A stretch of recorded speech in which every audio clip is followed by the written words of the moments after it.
శనివారం రోజు ఏదైనా దేవాలయానికి వెళ్ళి బయట చెప్పులు విడిచిపెట్టి దర్శనం చేసుకుని ఆ చెప్పులు వేసుకోకుండా ఇంటికి వచ్చేయండి.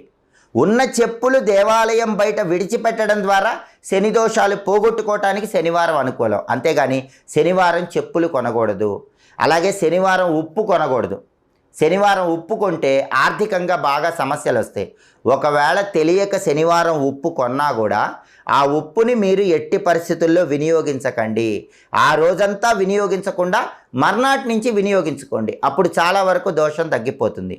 ఇంకా వీలైతే శనివారం పొరపాటున తెలియక ఉప్పు కొంటే ఉప్పు దీపం పెట్టండి.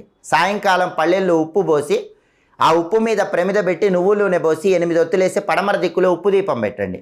అలా చేస్తే పొరపాటున శనివారం ఉప్పు కొన్న దోషం అనేది చాలా వరకు తగ్గిపోతుంది. అలాగే శనివారం రోజు నల్ల మినపపప్పు కొనకూడదు. వేరుశనగ పప్పు శనివారం కొనకూడదు. శనివారం